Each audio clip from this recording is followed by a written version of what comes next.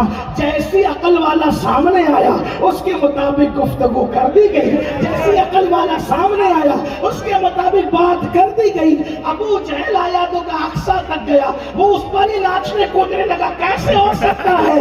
لیکن ابو بکر سامنے آئے تو کہا یار کو دیکھ کر کے آیا ہوں, باتیں کر کے آیا ہوں, شفاعت کا وعدہ کروا کر کے آیا ہوں. 50 کا تحفہ دے رہا تھا, اس کو بار بار آتے جاتے 5 کا کروا کر کے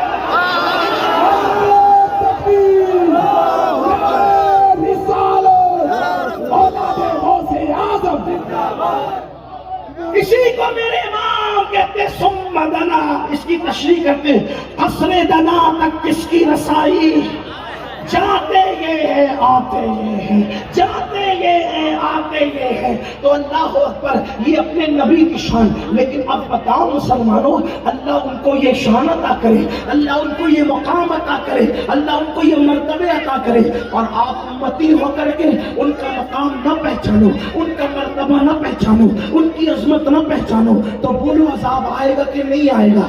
آپ کو میں بتاؤں دنیا میں عذاب کیوں آتا ہے.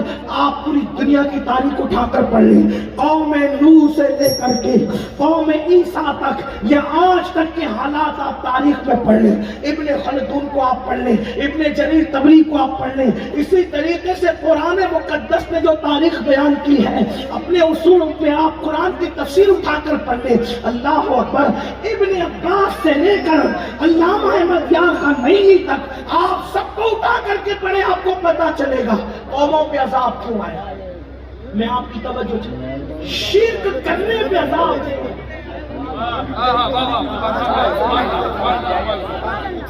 میں اپنے ایک ایک جملے کا ذمہ دار ہوں, توجہ کروں. آپ اگر سمجھ سکتے سکیت والوں تو سمجھو, شرک کرنے پہ اللہ کا عذاب کیوں.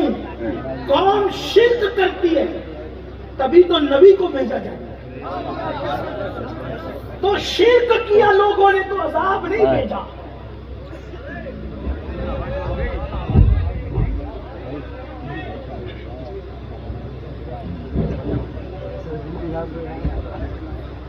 شرک کیا قوم نے تو عذاب نہیں بھیجا بلکہ نبی کو بھیجا. ٹھیک, غور کیجیے. قوم نے ناپ تول میں کمی کی, عذاب نہیں بھیجا, نبی کو بھیجا. قوم نے بدکاری کی, مرد نے مردوں کے ساتھ, عورتوں نے عورتوں کے ساتھ, عذاب نہیں بھیجا, نبی کو بھیجا. عذاب کب بھیجا. پوری تاریخ قرآن کی ہر سورت اٹھا کر دیکھو. اپنے قرآن کے طالب علموں سے میری توجہ, اللہ کی کتاب پڑھنے والوں سے میری توجہ. ہم نے سب کی کتابیں پڑھی, رب کی کتاب نہیں پڑھی. آج لوگ بڑے بڑے اسکالرز جو بیچارے دل دھڑکتا ہوا دل اپنے سینے میں رکھتے ہیں اور وہ چلا چلا کر کے قوم سے کہہ رہے ہیں ارے لوگوں جو تم پر عذاب آ رہا ہے, تم تباہ ہو رہے ہو, بچاؤ تباہی سے, بچاؤ بربادی سے. اور اب تو لوگ کہہ رہے ہیں کہ تیسری عالمی جنگ کے اندر لوگوں نے اپنے آپ کو جھونک دیا ہے, پتہ نہیں کب کیا ہو جائے. لوگ کہتے ہیں کہ دنیا بارود کے ڈھیر پر ہے, پتہ نہیں کب کیا ہو جائے. لیکن قرآن کے حوالے سے میری قوم کے جوانوں میں تم سے کہنا چاہتا ہوں, قوم نے شرک کیا, اللہ نے عذاب نہیں بھیجا بلکہ نبی کو بھیجا. ناپ تول میں کمی کی, اللہ نے عذاب نہیں بھیجا بلکہ نبی کو بھیجا, مسلم کو بھیجا. پھر اللہ نے عذاب کب بھیجا, جب نبی کی توہین کی گئی, اس کے بعد اللہ نے اپنے عذاب کو بھیجا. جیسے مثال کے طور پر حضرت نوح علیہ السلام مشرکوں کو سمجھاتے رہے نا, کافروں کو سمجھاتے رہے نا, 1000 سال تک کی مہلت اللہ نے دی نوح علیہ السلام کے دور کے کافروں کو. انہوں نے شرک کیا, جب شرک کیا تو اللہ نے نوح پیغمبر کو بھیجا, اور نوح علیہ السلام کی جب بے ادبی کی گئی, نوح علیہ السلام کو اتنا مارا کہ نوح علیہ السلام کو بے ہوش کر دیا. تو اس وقت نوح علیہ السلام تڑپے, جب نبی تڑپے تو اللہ نے عالمی طوفان بھیجا, ایک طوفان بھیجا جس سے لوگ اس طوفان کے اندر غرق ہو گئے. اور سننا صرف وہ کافر غرق نہیں ہوئے، وہ مشرک غرق نہیں ہوئے، ان مشرکوں کی گود میں چھوٹے چھوٹے جو بچے تھے ان بچوں کو بھی غرق کر دیا گیا۔ ابن جریر لکھتے ہیں ایک عورت کے سر پر اس نے اپنا بچہ بٹھا رکھا تھا، پہلے گود میں لیا، پھر کندھے پہ لیا، پھر سر پہ لیا، لیکن پھر یہ ہوا کہ جب سر پہ ماں نے بچہ بٹھایا تو ایک لہر، ایک موج اٹھی اور اس موج نے اس ماں کو بھی اور اس بچے کو بھی غرق کر دیا۔ اگرچہ اس کی سند پر ذوف کا حکم ہے، لیکن اللہ اکبر، میں صرف جو ہے اصلاح کی خاطر پیش کر رہا ہوں۔ آخر اس بچے کا قصور کیا تھا؟ وہ ماں کے سر پہ تھا، وہ کیوں ڈوب گیا؟ وہ دودھ پیتا بچہ کیوں ڈوب گیا؟ تو یاد رکھنا، بچہ قصوروار نہیں تھا، بچہ بے قصور تھا، لیکن ایک مشرک جس کے لیے میرے اللہ نے عذاب لکھ دیا تھا، اس کے سر پہ وہ بیٹھا ہوا تھا، تو اس بچے کو اس عورت سے اتنی نسبت ہو گئی تھی، اس نسبت کی بنیاد پر اللہ نے اس کو بھی غرق کر دیا۔ حضرت لوط علیہ السلام کی قوم پر عذاب کیوں آیا؟ انہوں نے لوط علیہ السلام کی شان میں گستاخی کی، توہین کی کہ تو بڑا شریف بنتا ہے لوط، ہم تجھے بستی سے باہر نکال دیں گے۔ جب نبی کی توہین کی گئی تو اس وقت اللہ نے لوط علیہ السلام کی ان کے گناہ کی سزا پر پردے ڈالے جائے، سزا مؤخر کی جا رہی تھی، لیکن جب قوم نبی کی گستاخ ہوئی تو اللہ نے پتھر برسائے، گناہوں پر ہی برسائے، مگر توہین نبی کے بعد۔ پھر اس کے بعد دیکھیں حضرت صالح علیہ السلام کی بے ادبی کی، ان کی اونٹنی کی بے ادبی کی، اللہ نے ان پہ عذاب نازل کیا۔ اسی طریقے سے دیکھتے جائیں، حضرت یوسف علیہ السلام کو بھائیوں نے کنویں میں ڈالا، اللہ نے ان پر قحط مسلط کر دیا، وہ قحط پہ پریشان ہو گئے، بعد میں حالانکہ انہوں نے معافی مانگی۔ اسی طریقے سے حضرت یونس علیہ السلام کی قوم، اب توجہ کرنا، قوم یونس پہ عذاب نہیں آیا، حالانکہ وہ بھی مشرک تھی، ہے توجہ؟ یہی ہے قرآن کا اسلوب۔ یونس علیہ السلام کی قوم پر عذاب نہیں آیا، مشرک تھے، نبی کے بے ادب نہیں تھے۔ اٹھا کے دیکھ لو، سورہ یونس پڑھ لو، بلکہ نبی ان کو چھوڑ کے چلے گئے غصے میں، تو اس نبی کو مچھلی کے پیٹ میں رکھ دیا گیا،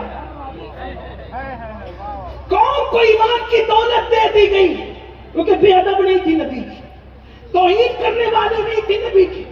اللہ اکبر، جب جب نبی کی توہین کی عذاب آیا۔ آج مسلمانوں، اگر ہم پر کورونا کی شکل میں عذاب ہے، مندی کی شکل میں عذاب ہے، دلوں کے بے قراری کی شکل میں عذاب ہے، بیٹیاں 30-35 سال کی عمر میں گھروں میں بیٹھی ہوئی عذاب ہے، تو کہیں ہمارے وجود سے کہیں نبی کی بے ادبی تو نہیں ہو رہی ہے کسی پہلائے میں؟ ہم نبی کی بے حرمتی تو نہیں کر رہے؟ نبی کی ناقدری کرنے کے دو طریقے، نمبر 1، وہ جو کہے نہ مانو، نبی کا دل دکھے، اس سے بے حرمتی ہوتی ہے نبی کی۔ حالانکہ اس پر کوئی گستاخی کا حکم نہیں ہے، کیونکہ کرنے والا کبھی شامت اعمال کی بنیاد پہ کرتا ہے، اس کا شعور بھی نہیں جاتا، تو وہ بندہ بہرحال مصیبت میں پھنستا ہے، مگر حکم اس پر کچھ نہیں ہوتا، کیونکہ اس کا شعور بھی اس طرف نہیں جاتا، لاشعوری طور پہ اس کا وہ دل دکھا رہا ہوتا ہے۔ تو شاید اسی میں ہم لوگ آ رہے کہیں۔ اللہ کے رسول نے فرمایا، نماز میں میری آنکھوں کی ٹھنڈک، ہم کیا کر رہے ہیں؟ بولو عشق مصطفیٰ کا دعویٰ کرنے والوں، جلوس میلاد النبی پر لاکھوں روپے خرچ کرنے والوں، میں منع نہیں کرتا، لیکن آپ جلوس پر جھنڈیوں کے نام پہ لاکھوں خرچ کر دیتے ہو، 10 منٹ کا وقت نبی کی آنکھوں کو ٹھنڈک پہنچانے کے لیے کیوں نہیں نکالتے؟ پیر تحفہ دے، پیر تو اس کو چھپا چھپا کے رکھتے میرے پیر نے تحفہ دیا, میرے استاد نے تحفہ دیا, میرے باپ نے تحفہ دیا. آپ سے پوچھتا ہوں سب کے تحفے کی قدر کرنے والوں, یہ معراج کا تحفہ کس نے دیا؟ یہ میرے اللہ نے دیا. ارے نادان, مخلوق کے تحفے کی اتنی قدر ہے, اللہ کے تحفے کی تیرے پاس کیا قدر ہے کہ تو گیم کھیلتے ہوئے وہ تحفے کو ضائع کر رہا ہے, فلم دیکھتے ہوئے اس تحفے کو ضائع کر رہا ہے. اور سن لو, جب تک مسلمان مسجدوں سے دور رہے گا, اللہ کی عبادت سے دور رہے گا, اس قوم کو کبھی سکون نہیں مل سکتا, اس قوم کو کہیں پناہ نہیں مل سکتی. رات کے 3-4 بجے تک فلمیں دیکھ کر جاگتے رہیں, سنیما دیکھ کر جاگتے رہیں, سیریل دیکھ کر جاگتے رہیں, اور فجر کی نمازوں میں سوتے پڑے رہیں, اور پھر کہیں مولانا میرا کاروبار اجڑ گیا. سن لو, جب اذان ہوتی ہے تو روبے زمین کی ساری دولت سمیٹ کر مسجد میں لائی جاتی ہے. جو مسجدوں میں آتے ہیں اللہ ان کو برکت بھی دیتا ہے اور ان کو روزی بھی دیتا ہے, اور جو مسجدوں میں نہیں آتے انہیں روزی تو ملتی ہے مگر برکت نہیں ملتی. اور اچھی طرح یاد رکھنا, اللہ کا گھر چھوڑ کر نہ کسی کہیں پناہ ملی ہے کسی کو, نہ آپ کو مجھے پناہ مل سکتی ہے. اس لیے آپ یوٹیوب کے لیے اتنا وقت نکال رہے ہیں, فیس بک کے لیے اتنا وقت نکال رہے ہیں, آپ دوسرے کاموں کے لیے وقت نکال رہے ہیں. میرے عزیز, آپ دوستوں کے پاس جاتے ہو تو نعرہ تکبیر, نعرہ رسالت, اللهم صل على سيدنا مولانا محمد وعلى آل سيدنا مولانا. اللهم صل على سيدنا مولانا محمد وعلى آل سيدنا مولانا. سیدنا و مولانا محمد معدن الجود والکرم وآلہ وصحبہ. درود شریف سب مل کے پڑھے تو کتنے ہزاروں درود ہو پڑے. اللہ رب محمد صلی اللہ علیہ وسلم, نحن عباد محمد صلی اللہ علیہ وسلم وعلى صحبہ وآلہ وطہور وکرمہ. تو یاد رکھو, ایک دوست, اس دوست کے پاس جا کر ہم گھنٹوں بیٹھتے ہیں, لیکن وہ دوست آپ کا کتنا با وفا ہے. نمبر 1, دنیا میں پہلے تو اہل وفا ملتے نہیں, مشکل ہے, اور اگر کوئی با وفا مل جائے تو وہ دوست تو آئے گا کہاں تک. توجہ کرنا, جب جسم کا رشتہ روح سے ٹوٹ جائے گا میرے عزیز, میرے نوجوان, تو وہ زیادہ سے زیادہ تیرے قبر کے دہانے تک آئے گا اور تجھ پر منو مٹی ڈال کر ایسے پلٹ کر چلا جائے گا جیسے تجھے پہچانتا بھی نہیں تھا. میرے بھائی, وہ دوست جو تیرے منہ پر منو مٹی ڈال کر تجھ سے ہمیشہ کا رشتہ توڑ کر واپس چلا جائے گا, اس دوست کے لیے تو گھنٹوں ٹائم نکالتا ہے, اور وہ اللہ جس کی رحمتیں قبر کے اندر بھی تیرے لیے کام آنے والی ہے, میدان محشر میں بھی کام آنے والی ہے. ماں کے پیٹ میں جہاں نہ روشنی جا سکتی تھی, نہ ہوا جا سکتی تھی, نہ پانی پہنچ سکتا تھا, نہ باپ کا ہاتھ پہنچ سکتا تھا, نہ ماں کا ہاتھ پہنچ سکتا تھا, مجھے بتاؤ وہاں پر ہمیں کھلایا کس نے؟ وہ رزاق کے مطلق خدا وحدہ لا شریک نے کھلایا. اس کے ساتھ اتنی جفاکاریاں, اتنی بے وفائیاں کہ سب کے لیے وقت ہے, رب کے لیے وقت نہیں. اور کچھ تو اتنے دیدہ دلیر ہو گئے, کہا مولانا ہم نماز پڑھے نہ پڑھے رسول اللہ ہمیں جنت میں لے جائیں گے. سن لو, نماز کو چھوڑ کر کے اپنے آپ کو فریب دینے والوں, اپنے آپ کو مکر میں مبتلا کرنے والوں, اچھی طرح یاد رکھنا, میرا ایمان ہے, میرے نبی مالک جنت ہے, میرے نبی مالک کوثر ہے, وہ جس کو جو چاہے دے سکتے ہیں, جہاں پانی عطا کر دے, بڑی جنت ہبا کر دے.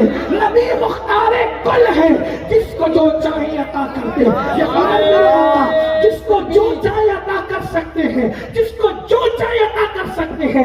مگر سن لو, اپنے آپ کو فریب نہ دینا. فجر کی نماز میں سوتے پڑے رہنے والوں, ظہر کی نماز میں کاروبار میں مصروف رہ کر مسجدوں کو ویران کرنے والوں, عصر کی نماز میں بال بچوں کے ساتھ ٹائم پاس کر کے خدا کے سجدوں سے دوری اختیار کرنے والوں, مغرب اور عشاء میں دوستوں کے ساتھ لہو لعب کے اندر اپنا وقت برباد کرنے والوں, جس نبی کے بارے میں کہہ رہے ہو نا کہ وہ ہمیں جنت میں لے جائیں گے, وہی رسول اللہ فرماتے ہیں جس نے جان بوجھ کر نماز چھوڑ دی, میں محمد اس سے بیزار ہوں. قیامت کے دن اس کے ساتھ میرا کوئی وعدہ نہیں ہے. میں آپ سے پوچھنا چاہتا ہوں، نماز کو چھوڑو گے تو نہ رسول اللہ کے دامن میں پناہ ملے گی، نہ خدا کے دامن رحمت میں پناہ ملے گی. میرے آقا نے صحابہ سے کہا، سیدنا ابو ہریرہ سے کہا، اے ابو ہریرہ اگر ہو سکے تو کسی بے نمازی کی صحبت میں مت بیٹھنا، کیونکہ بے نمازی جہاں ہوتا ہے اس پر آسمان سے لعنت برس رہی ہوتی ہے. جو اس کے بازو میں بیٹھے اس پر بھی اس کے اثرات آ سکتے ہیں. اس لیے میرے آقا نے تو بے نمازی کی صحبت میں بیٹھنے سے بھی منع فرمایا. آپ ادھوری آدھی روایتیں لاتے ہو اور خوش فہمی میں گرفتار رہتے ہو. سکیت والو میری بات کا برا مت ماننا، میں تمہارا دشمن نہیں، لیکن معراج مصطفیٰ کے اس موقع پر میں تمہاری بارگاہ میں گزارش کرتا ہوں، اپنے اس خادم فقیر قادری کی فریاد سن لو. خدا کے لیے سردی ہو، گرمی ہو، برسات ہو، کچھ بھی ہو، کبھی نماز مت چھوڑنا، کیونکہ نماز چھوڑ دو گے تو رسول اللہ کی نسبتیں کمزور ہو سکتی ہے، دامن رسالت ہاتھ سے چھوٹ سکتا ہے. اور آپ کو ایک بات بتاؤں، آئیے ذرا اس سے بڑی بات سن لیں. میرے آقا نے ایک دن صحابہ سے فرمایا، اگر میری مائیں اور بہنیں یہاں موجود ہیں تو میں ان کی بھی توجہ چاہتا ہوں. خواتین اسلام، عورتوں کا حال کیا ہے؟ ان کو زیورات سے پیار ہے، انہیں کپڑوں سے پیار ہے، ان کو شادیوں میں شرکت سے پیار ہے، ان کو ولیموں میں شرکت سے پیار ہے. میں آپ سے کہنا چاہتا ہوں میری بہنوں، تم بھی یاد رکھو، آپ بہت ڈینگے مارتی ہو نا، میرا شوہر تو کروڑ پتی ہے، میرا شوہر تو اربوں پتی ہے. میری بہن، شوہر اور کی تو شریک حیات ہے بس. ہاں بہت قصے گڑے آپ نے لیلا مجنوں کے، شیرین فرحات کے. میں نے بھی ممتاز اور شاہ جہاں کو تقریروں میں خوب بیان کیا، کرتا بھی ہوں، آگے بھی کروں گا. لیکن ایک بات آپ سے کہتا ہوں، کوئی اپنا جو ہے بس صرف دنیا کی حد تک، اگر وفادار ہے تو دنیا کی حد تک، ورنہ لوگ تو دنیا میں بھی وفادار نہیں ہیں. لوگ ملک سے پیار کرنے نکلے، بیوی کو چھوڑ کر کے بھاگے. لوگوں کا حال تو یہ ہے. وفا لوگ کرتے کس سے ہے آج کل؟ سب سے مہنگی چیز دنیا میں اور مشکل چیز ہے وفا. وفا، اور اگر وفا مل بھی جائے تو صرف جیتے جی. آج میری بہن شوہر کی دولت پہ اتنا نہیں، نئے کپڑوں پہ اتنا نہیں، زیورات پہ اتنا نہیں. میری بہن، جس دن تیری روح کا رشتہ تیرے جسم سے ٹوٹ جائے گا، تیرا شوہر بھی تیرا نہیں رہ جائے گا، اور تو بھی اپنے شوہر کی نہیں رہ جائے گی. یہ دنیا ہے. اس لیے کب تک روٹیاں بیل بیل کر کے نماز کا وقت ضائع کرو گی؟ شوہر کے لیے کھانا بناتی ہو، بچوں کے لیے بناتی ہو، ساس سسر کے لیے بناتی ہو، بہت اچھا ہے. جو عورتیں گھر کا کام کاج خوشی خوشی کرے، اللہ ان عورتوں کو جہاد میں شرکت کرنے کا ثواب عطا کرتا ہے. ایک صحابی آگے کہتے ہیں، یا رسول اللہ، مرد تو جہاد کرتے ہیں، ہم گھر میں بیٹھی رہتی، ہمارے لیے جہاد نہیں. آقا فرماتے گھر کا کام کاج کیا کر، اللہ اسی میں تجھے جہاد کا ثواب عطا فرمائے گا. عورتوں کو اس میں ثواب ہے. لیکن میری بہن، جب نماز کا وقت آئے تو روٹیاں چھوڑ، کچن چھوڑ، اور تو اللہ کی عبادت میں لگ جا. ولیمے میں اگر تو میک اپ کر کے گئی ہے تو وضو کر. یہ مت سوچنا میں نے وضو کیا تو میک اپ دھل جائے گا. میری بہن، اگر اسی وقت تجھے موت آئی تو اس میک اپ کی اوقات کیا ہے، اس سنگار کی حیثیت کیا ہے؟ اس لیے میک اپ دھلتا ہے، دھلتا رہے، کبھی نماز نہیں چھوٹے. کوئی روٹی جلتی ہے، جلتی رہے، نماز نہیں چھوٹے. اگر کسی کے کھانے میں تاخیر ہوتی ہے، ہوتی رہے، سب کو مؤخر کر دو، پہلے اللہ کی عبادت کرو. اب سنو، جو نماز نہیں پڑھتے ان کا کیا حال ہے؟ میرے آقا نے اپنے صحابہ سے کہا، اے میرے صحابہ، جب تم دعا کرو تو یوں دعا کیا کرو کہ اے اللہ، ہمیں محروم مت کر اور ہمیں بدبخت مت کر. کیا مت کر؟ محروم مت کر اور ہمیں بدبخت مت کر. نہ ہم محروم ہوں نہ ہم بدبخت ہوں. تو صحابہ نے پوچھا، آقا یہ محروم کون ہے اور بدبخت کون ہے؟ آپ کہتے ہیں نا، یار وہ کماتا ہے تو برکت نہیں ہوتی، بدبخت ہے. لوگ کہتے ہیں ایسا. کہاں تک صحیح ہے کہاں تک غلط ہے تو مفتیان کرام بتائیں گے. میں کوئی مفتی نہیں, میں تو آپ کا بھائی ہوں, آپ کا خادم ہوں. لیکن لوگ کہتے ہیں کہ یہ بدبخت ہے, رشتے نہیں آتے کہتے بدبخت ہے, بیوی مر گئی تو کہتے بدبخت ہے, شوہر مر گیا تو کہتے بدبخت ہے. لیکن حضور کے نزدیک بدبخت کون ہے؟ بدبخت حضور کس کو کہتے ہیں؟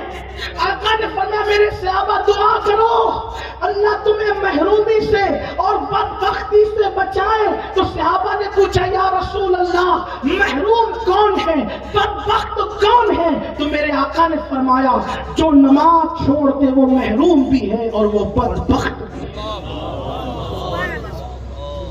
ہم کہاں ہیں؟ اپنے بچوں کا مستقبل درست کرنا ہے, انہیں نمازی بناؤ. اپنی بچیوں کا مستقبل بہتر کرنا ہے, انہیں نمازی بناؤ. عہد کرو کہ کیسے بھی حالات ہوں نماز نہیں چھوٹے گی. نماز میرے آقا کی آنکھوں کی ٹھنڈک ہے. تو میں نے کیا بات عرض کی تھی کہ بے ادبی کے دو طرح کے پہلو نکلتے. نمبر ایک کہ نبی کی بات کو نہ ماننا, یہ بھی ایک بے ادبی کا پہلو نکالتا ہے. اس کی تشریح میں نے تھوڑی سی عرض کر دی. ٹھیک. دوسرا پہلو کیا ہے کہ نبی کی شان میں ایسے کلمات کہنا جو نبی کے شایان شان نہ ہو. مثال کے طور پر سمجھانے کے لیے کہتا ہوں, یہ مصباحی صاحب, ان کے بارے میں کوئی کہے کہ یار یہ تو بندہ میری طرح ہے, کیا کہیں؟ یہ مصباحی صاحب تو میری طرح ہے, مبارک صاحب میری طرح ہے. اس کا کیا مطلب نکلا؟ یہ مصباحی ہے, مبارک پور اشرفیہ سے فارغ عالم ہے, اب ان کو کوئی پان دکان چلانے والا کہے کہ میری طرح ہے تو اس کے دو مطلب نکلے. توجہ کرنا, غلط کہو تو آپ ابھی اٹھ کے بات کر سکتے ہیں, یا جلسے کی بات کر لیں. اگر آپ بہت زیادہ باادب ہے, اللہ کرے ایسا ہی ہو کہ آپ جلسے کے بعد ہی کریں تو زیادہ اچھا ہوگا, رکاوٹ نہیں ہوگی. میں آپ کو بات کرنے کے لیے تیار ہوں. دو مطلب نکلے, بلکہ آپ سمجھ سکتے ہیں, میں کوئی غلط نہیں کہہ رہا ہوں. نمبر ایک کہ آپ بھی مصباحی ہو, آپ کہہ رہے کہ یہ تو میری طرح ہے, میں اس کی طرح, مطلب آپ بھی مصباحی ہو, عالم و اشرفیہ میں پڑے ہوئے ہو. ایک مطلب تو یہ نکلا. اور دوسرا مطلب کیا نکلا کہ جیسے میں پان دکان چلاتا ہوں مجھے کچھ نہیں آتا, ویسے ان کو بھی کچھ نہیں آتا.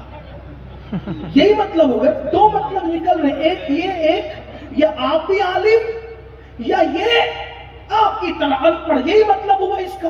بولو بھائی, میں زبردستی تو نہیں کر رہا ہوں نا, میری عادت نہیں بلوانے کی. بولو میں زبردستی نہیں کر رہا ہوں. یہ مطلب نکلا کہ نہیں؟ دو.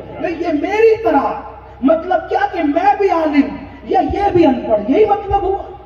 اب اگر کوئی نبی کے بارے میں کہتا ہے کہ نبی میری طرح, تو مطلب اس کے کیا نکلتے ہیں؟ ایک مطلب تو یہ نکلتا ہے کہ جیسے معاذ اللہ میں نبی نہیں ویسے یہ بھی نبی نہیں. بولو یہ بھی کفر ہوا اس اعتبار سے. یا پھر یہ کہ جیسے یہ نبی ہے ویسے میں بھی. بولو کتنا بدترین معنی بنتا ہے. اس لیے کسی بھی مسلمان نے اسلام کی پوری تاریخ میں آدم علیہ السلام کے دور سے لے کے آج تک کسی مومن نے نبی کو اپنی طرح بشر نہیں کہا. جب بھی اپنی طرح بشر کہا گیا, کافروں نے نبی کو اپنی طرح بشر کہا, مومنوں نے نہیں کہا. اور مومنوں نے کہا تو کیا کہا؟ مومنوں نے کہا تو یوں کہا, وَأَحْسَنُ مِنْكَ لَمْ تَرَ قَطُّ عَيْنِي وَأَجْمَلُ مِنْكَ لَمْ تَلِدِ النِّسَاءُ خُلِقْتَ مُبَرَّأً مِنْ كُلِّ عَيْبٍ كَأَنَّكَ قَدْ خُلِقْتَ كَمَا تَشَاءُ. بولو وہ ہماری طرح بشر کیسے؟ اس پر 100 سال سے جھگڑا ہو رہا ہے. میں کہتا ہوں امت کو اتحاد کی ضرورت ہے میرے بھائی, لڑنے جھگڑنے کی ضرورت نہیں ہے. اس امت کو متحد کرو. ایک ہی انداز ہے, ایک سادہ سیدھا انداز. پوری قوم متحد کیسے ہوگی؟ صحابہ اور اہل بیت کے عقیدے پہ سب آ جائیں.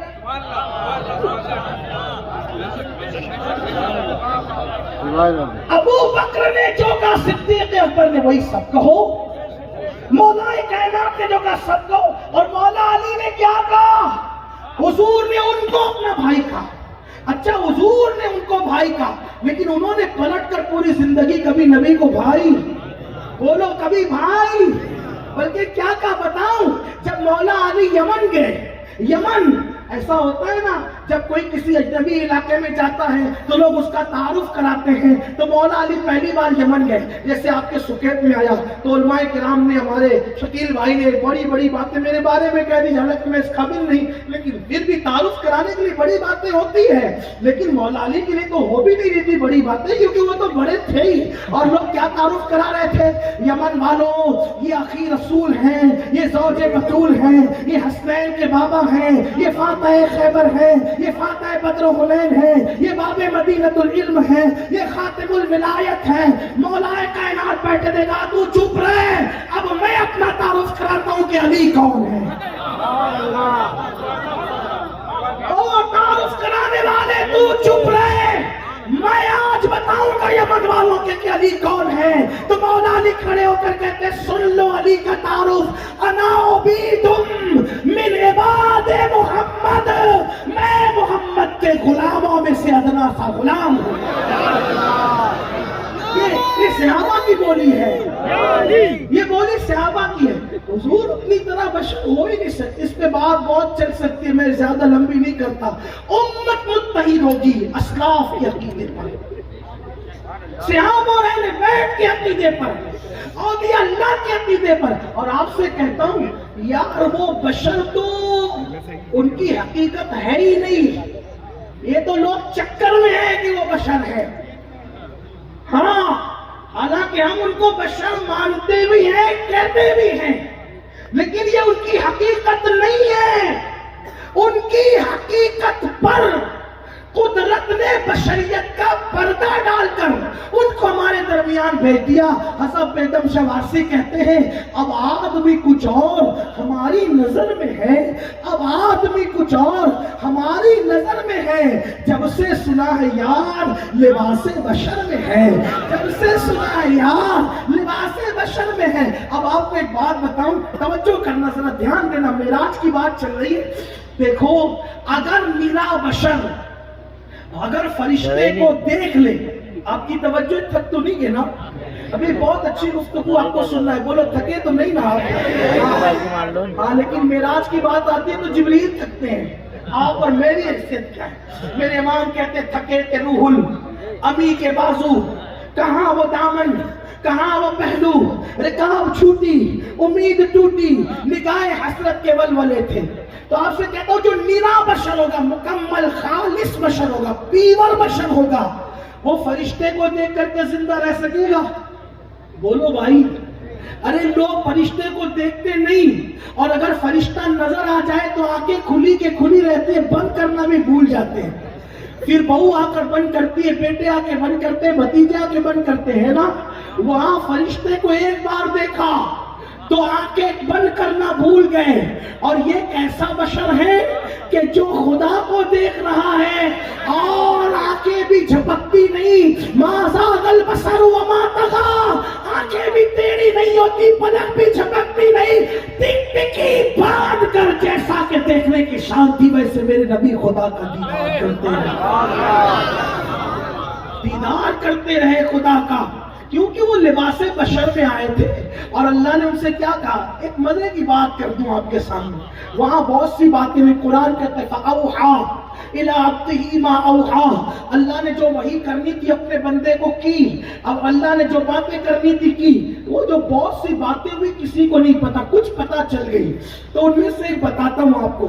چلیے اگر وقت رہا تو دو بتا دوں گا وہاں کی باتوں میں سے. ہم اپنی مرضی سے نہیں لائے، کتابوں میں لکھا، اپنا کوئی بڑا کارنامہ نہیں. ایک بات تو یہ کہ اللہ نے اپنے محبوب سے کہا پیارے محبوب تو جانتے ہیں کہ میری سلطنت کا بادشاہ کون ہے، میری سلطنت کا دولہ کون ہے؟ دولہ کیا کہا؟ اے پیارے محبوب تجھے پتہ ہے میری سلطنت کا دولہ کون ہے؟ تو اس وقت حضور نے ادب کیا، جواب نہیں دیا. تو کہا چل محبوب او پیارے حبیب تجھے دکھاؤں کہ میری سلطنت کا دولہ کون ہے. اللہ نے کس سے کہا؟ اپنے محبوب سے کہا تجھے دکھاؤں کہ میری سلطنت کا دولہ کون ہے. حضور فرماتے ہیں ایک پردہ تھا، حجاب تھا، ہٹایا گیا، اور جب حجاب ہٹا تو وہاں کوئی اور نہیں تھا، وہاں میری تصویر موجود تھی۔ خدا محبوب یہ دیکھ میری سلطنت کا دولہا یہ ہے، اسی کو جو مفتی اعظم کہتے ہیں خدا کی سلطنت کا دو جہاں میں کون دولہا ہے، تم ہی تم ہو، تم ہی تم ہو، یہاں تم ہو وہاں۔ نعرہ تکبیر، نعرہ رسالت، امیر اکریہ، مسلک اعلیٰ حضرت، مسلک اعلیٰ حضرت، نعرہ تکبیر، نعرہ رسالت، علماء اہل سنت، آل رسول، اولاد غوث اعظم۔ علماء کرام سے گزارش ہے تھوڑا پیچھے جائے ورنہ اسٹیج آپ کا۔ علماء کرام سے دیکھا کس نے، دکھایا کس نے، تو فرماتے ہیں آسان لب و لہجے میں کہتے ہیں وہی ہے اول، وہی ہے آخر، وہی ہے ظاہر، وہی ہے باطن، اسی کے جلوے اسی سے ملنے، اسی سے اس کی طرف گئے تھے۔ حضور آئے کہاں سے تھے، گئے کہاں، تو یہ شان بیان کرتے کہتے ہیں کمال امکان کے جھوٹے نقطوں، تم اول آخر کے پھیر میں ہو، محیط کی چال سے تو پوچھو کدھر سے آئے کدھر گئے تھے۔ یہ حضور کی شان ہے، اس لیے اپنے نبی سے وابستہ رہو، حضور کی عظمت کو مانو، حضور کی عزت کرو، حضور کا احترام کرو، ان کی تعظیم کرو، اپنی نسلوں کو قدم ناز مصطفیٰ سے وابستہ رکھو۔ الحمدللہ حضور علیہ السلام کے قدموں سے وابستہ رکھنے کے مشن کی عظیم تحریک سنی دعوت اسلامی آپ کے درمیان موجود ہے۔ آپ دور نزدیک سے جہاں سے تشریف لائیں، میری گزارش ہے ہمارے مبلغین بھی ہمارے ساتھ موجود ہیں، عشق مصطفیٰ کے احیاء کی یہ تحریک، عشق مصطفیٰ کو دلوں میں زندہ کرنے کی یہ تحریک، جیسے اقبال نے کہا تھا بھٹکے ہوئے آہو کو پھر سوئے حرم لے چل، اسی مشن کے ساتھ یہ تحریک آپ کے درمیان ہے۔ آپ اپنے علاقوں میں اس کی برانچز قائم کریں، شاخیں قائم کریں، تحریک سنی دعوت اسلامی سے جڑیں، اور اگر یہ تحریک احیاء عشق رسول کا یہ سب کام کر رہی ہے تو اس کا پورا پورا صحرا اگر کسی کے سر جاتا ہے تو عصر حاضر کا وہ ایک عظیم عاشق رسول جس کو مفتی اعظمین جیسا نوری پیر مل گیا اور اس نوری نے ان کو نوری بنا دیا۔ حضور تاج الشریعہ کے دو مصرے اس سلسلے میں نوریوں کے حوالے سے مجھے بہت پسند آتے ہیں۔ وہ کہتے ہیں یا رسول اللہ تیرا نوری جو ہے، تیرا نوری وہ ہے جس نے بنائے ان گنت نوری، تیرا نوری وہ ہے جس نے بنائے ان گنت نوری، تیرا قطرہ وہ ہے جس سے ملا دھارا سمندر کا، تیرا قطرہ وہ ہے جس سے ملا دھارا سمندر کا۔ تو الحمدللہ ایسے عاشق رسول کی قیادت میں ہم کام کر رہے ہیں، اور اب زیادہ کوئی گفتگو ہو بھی نہیں سکتی، بہت دیر ہو چکی، اور آپ لوگ اصل میں حضرت کی بلائی کو سننے کے لیے آئے ہیں۔ میں پورے ہندوستان میں جب حضرت تشریف لاتے ہیں تو لوگوں سے یہی کہتا ہوں کہ ہم جو کچھ سیکھتے ہیں ہمارے حضرت سے سیکھتے ہیں اور آپ کو آ کر بتا دیتے ہیں، اور جن سے سیکھا جاتا ہے تو ان کے سامنے جو ہے وہ سبق سنایا جاتا ہے، تقریریں نہیں کی جاتی۔ حضرت تشریف لا چکے ہیں، ہم بغیر کسی تاخیر کے حضرت کا وہ عظیم ناصحانہ خطاب، مفکرانہ خطاب جس میں انشاءاللہ مدبرانہ حکمت والی باتیں بھی ہوگی، آپ اس کو بہت سنجیدگی سے سماعت کریں۔ امید ہے کہ اہل سکیت انشاءاللہ تعالی جیسے سنجیدگی کے ساتھ سن رہے تھے ویسے سنیں گے انشاءاللہ تبارک و تعالی۔ حضرت قبلہ امیر محترم نے بہت ساری کتابیں لکھی ہیں، 2 درجن سے زائد کتابوں کے مصنف ہیں، اور جو وہ درجنوں نعتوں کے ماشاءاللہ جو وہ تخلیق کرنے والے بھی جنہوں نے اپنے کلام لکھے، بڑے خوبصورت کلام ہیں جس میں آپ نے حضور کی بات کی ہے تو اپنے لیے کچھ دنیا مانگنے کی بجائے انہوں نے دل کو سنوارنے کی بات کی ہے۔ فکر رضا کی ترجمانی کی کہتے ہیں کہ دل کی دنیا کو سجاؤ آقا، اپنی الفت میں جلاؤ آقا، اور اپنے لیے نہیں مانگا، وہ شاہ کی ساری امت پہ لاکھوں سلام والی فکر لی۔ عرض کرتے ہیں کہ جتنے مومن ہے پریشان داتا، سب کی بگڑی کو بناؤ آقا، اور پھر اس کے بعد سونے والا سکون کی نیند مانگتا، انہوں نے کہا شوق دیدار میں سو جس شب اپنا دیدار کراؤ آقا، اور پھر کہتے شاکر رضوی ہے آسی شاہاں مشتاق بخشش کا سناؤ آقا۔ تو ماشاءاللہ ایسے عاشق رسول آج ہم ان کی زیارت بھی کر رہے ہیں، اور پہلی مرتبہ ان کا خطاب بھی اہل سکیت کے کانوں سے جو ہے وہ بالمشافہ ٹکرانے والا ہے. آپ نے اللہ کے جو وہ یوٹیوب کے ذریعے سے اور سیڈیز کے ذریعے سے اور دیگر انٹرنیٹ کے ذرائع سے آپ نے حضرت کا بیان سنا ہوگا, کیونکہ دنیا کا کوئی خطہ ایسا نہیں جہاں حضرت کی آواز نہ پہنچی, سب سنتے ہیں, لیکن بالمشافہ آپ کو پہلی مرتبہ سننے کا شرف بہت لوگوں کو ملتا ہوگا. تو حضرت قبلہ کا خطاب آپ سماعت کریں اور رکیں, دعا تک رکیں, دعا میں شریک ہوں, اور ساتھ ہی ساتھ جو میرے وہ احباب وہ یہ چاہتے ہیں کہ ان کو کوئی اچھا رہنما مل جائے, رہبر مل جائے, قائد مل جائے, اچھا پیر مل جائے, تو ان کے لیے بھی اچھا موقع ہے. حضرت قبلہ سلسلے قادریہ کے قادری سلسلے کے شیخ طریقت بھی ہیں. اگر آپ قادری برکاتی سلسلے میں مرید ہونا چاہتے ہیں تو وہ بھی آپ ہو سکتے ہیں. کسی کو حکم نہیں ہے, یہ مشورہ ہے, اپنی اپنی ضرورت کی بات ہے. پیر پسند پر ہوتا ہے, کسی کے حکم پر نہیں ہوتا. اس لیے جو ہے آپ اگر ہونا چاہتے ہیں تو بہت برکت کی چیز آپ کے لیے ہوگی انشاءاللہ. تو آئیے, وقت تو بہت ہوا ہے, ہم بہت تاخیر کرنے کے بعد مقرر خصوصی کے بارے میں رسمی طور پہ کہتے ہیں اب بغیر کسی تاخیر کے, ساری تاخیر کے بعد اب بغیر کسی تاخیر کے ایک رسم ہو چکی ہے. لیکن آئیے خوشیوں میں اللہ کا ذکر کریں, حضرت کا استقبال کریں. کسی کی جے وجے ہم کیوں پکارے, کیا غرض ہم کو, ہمیں کافی ہے سید اپنا نعرہ, ہمیں کافی ہے سید اپنا نعرہ. اتنی سنجیدگی تو نہیں ہونا چاہیے, نعرہ تو لگنا چاہیے, ہمیں کافی ہے سید اپنا نعرہ. یا رسول اللہ, رسالت, یا رسول اللہ,